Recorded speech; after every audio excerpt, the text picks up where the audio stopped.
Olá, galerinha do primeiro B, professor Olavo. Iremos dar continuidade à nossa revisão de física. Hoje o assunto que nós iremos estudar de maneira resumida é as leis de Newton para o movimento, ou seja, estudaremos também as forças. Força, nós temos a noção intuitiva do que vem a ser força. A gente associa normalmente com um empurrão, com um puxão ou algo do tipo. Isso de fato é força, pois é aplicado força sobre um corpo. Mas o conceito de força é muito mais abrangente do que apenas isso. A gente entende que força é o resultado da interação entre dois corpos. E essa interação, ao contrário do que muitos pensam, não é obrigatório haver o toque, pois também existem forças com interações à distância, como os ímãs fazem no dia a dia, por exemplo. A gente sabe que basta entrar no campo magnético que as interações vão começar a acontecer, mesmo sem necessariamente haver o toque. Tem outras características também a força, né? Além de tudo isso, a gente sabe que a força ela se aplica simultaneamente, ou seja, entre dois corpos ao mesmo tempo. E que a força ela não surge isolada em um corpo, mas sim ela é o resultado da interação entre corpos. A força ela tem algumas características no quesito assim, capacidade ou efeitos que elas conseguem provocar no dia a dia, e alguns deles são esses elencados aí. O primeiro é alterar o estado de movimento ou repouso de um corpo. Em outras palavras, se um corpo está parado, a única maneira dele começar a se movimentar é com a aplicação de uma força. Essa aplicação de força vai causar uma alteração no seu movimento. Se ele estava em repouso, vai começar a se movimentar. E se um corpo também está em movimento, para ele pausar, deve ser aplicada também uma força em que a resultante delas seja nula.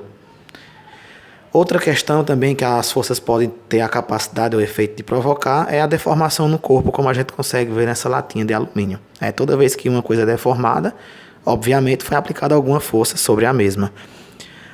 Anulação de forças é uma coisa bem interessante que acontece, como por exemplo o fato dessas bolsas estarem penduradas aí, essa alça que é presa na parede, ela faz as forças se equilibrarem, no caso aí a força peso com a força normal.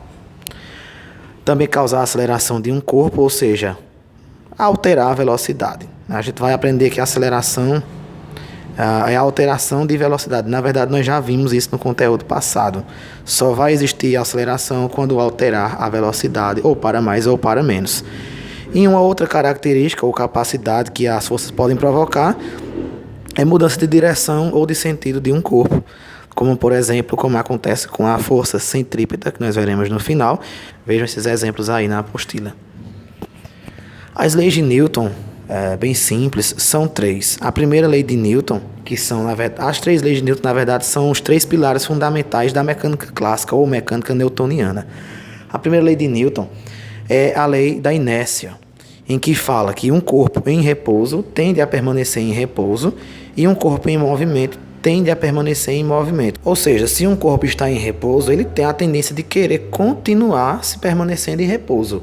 Por outro lado, se já estiver em movimento, por tendência, pela inércia, ele queria continuar em movimento. Por isso que existem esses exemplos aí, desses desenhos abaixo. Se você está num banco e o carro acelera de vez, você sente seu corpo se pressionando na cadeira, porque seu corpo, como estava em repouso em relação ao solo, ele queria continuar em repouso.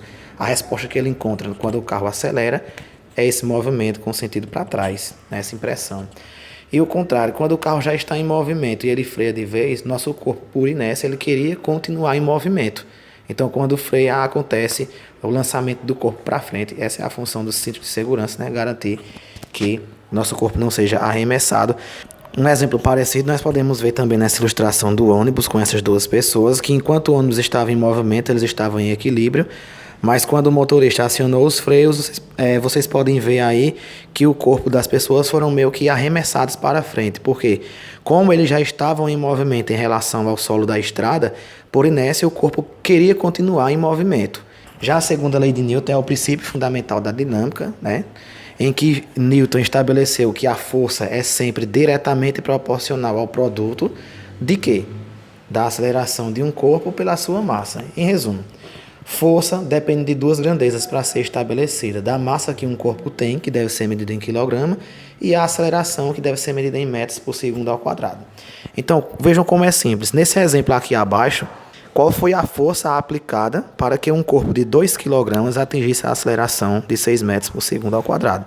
Força é massa vezes a aceleração. Como já estão na unidade correta, nós vamos pegar a massa, que é 2 kg, e multiplicar pela aceleração, que é 6 metros por segundo ao quadrado. E 6 vezes 2 dá 12, e como a unidade de medida é Newton, fica 12 Newton. Simples, pessoal, muito simples calcular a força.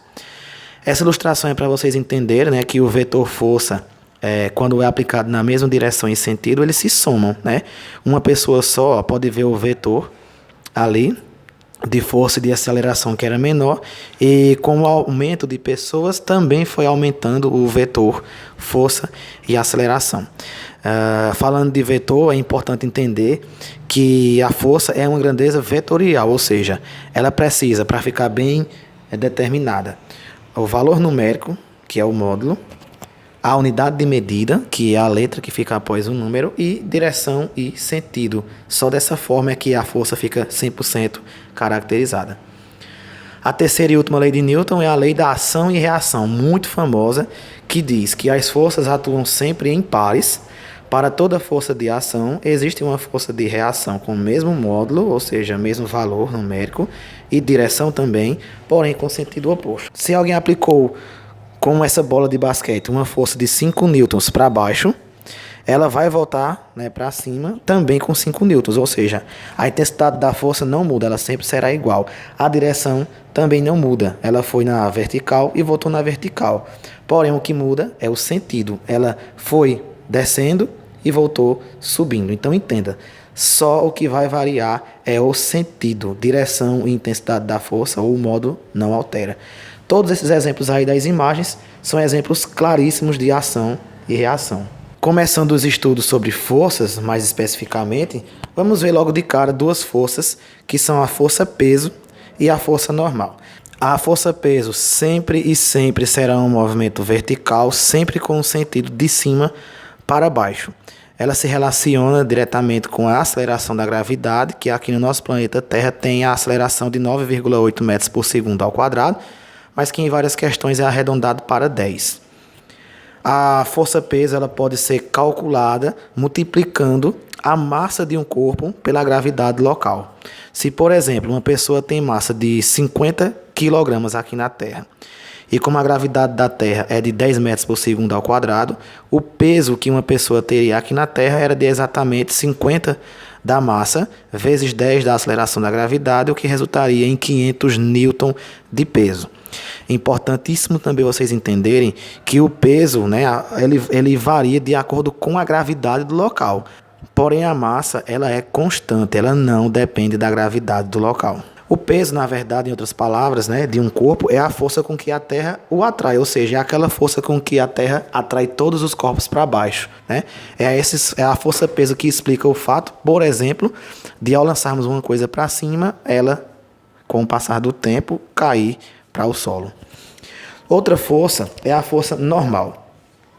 Ela normalmente atua na direção vertical, mas nem sempre, porque de fato mesmo, a força normal é aquela que sempre vai atuar em direção perpendicular com o plano, ou seja, com o solo. A gente sabe que direção perpendicular é aquela que forma um ângulo de 90 graus. Ou seja, se o plano está na horizontal, que é deitada, a força normal vai estar na vertical, que é em pé. Sempre será em direções contrárias para formar 90 graus.